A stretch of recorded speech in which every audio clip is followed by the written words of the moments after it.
राजाधिराज श्री सद्गुरुनाथ महाराज की जय। तीर्थस्वरूप परमपूज्य श्री रामराय गोविंद केळकर तथा श्री दासराम महाराज यांच्या वचनांवर आधारित श्री दादांचेच अंतरंग सत्शिष्य ना गोखले यांनी लिहिलेल्या नित्य नवा दिस जागृतीचा या ग्रंथातील आज ऐकूया 4 मार्च या दिवशीचं चिंतन। श्वासात नाम असल्यानं त्याचा संबंध कंठाशी येतो, म्हणून नामाची गती कंठात आहे।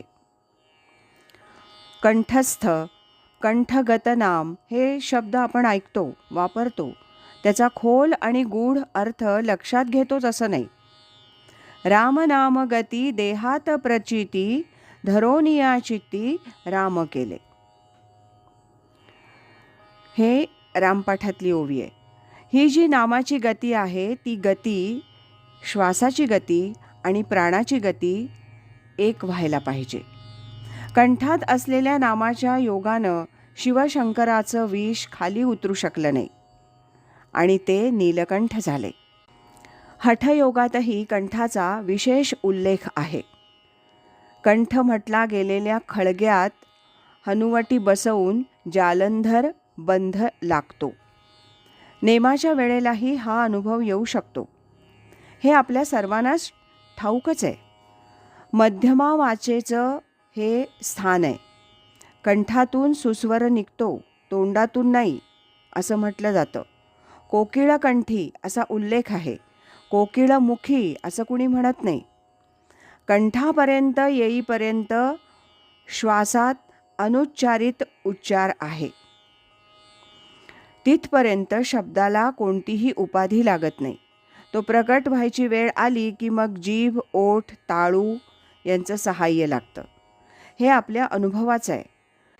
स्वरयंत्र कंठात बसवलेलं असल्यानं स्वराशी त्याचा संबंध येतो आणि श्वासाचा आणि स्वरांचा संबंध अतूट आहे।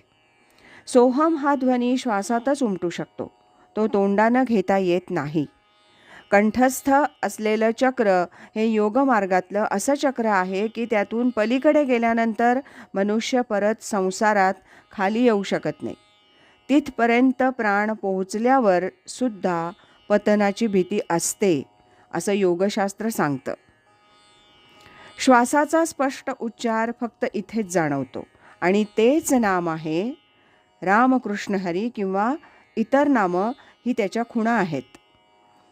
आपल्या अस्तित्वाचा भाव हेच नाम आहे असं ब्रह्मचैतन्य महाराज म्हणत असत। म्हणून श्वासावर अवलंबून असलेल्या अस्तित्व भावाचं महत्त्व आहे।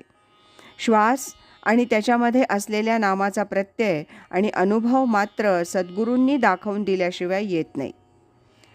मना कल्पना कल्पिता कामकोटी, नव्हे रे नव्हे सर्वथा राम भेटी, हे समर्थांचं वचन लक्षात घेतलं की श्वासातल्या नामाचा अनुभव कल्पनेनं येऊ शकणार नाही।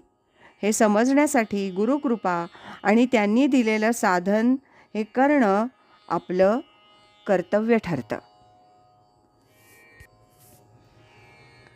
राजाधिराज श्री सद्गुरुनाथ महाराज की जय।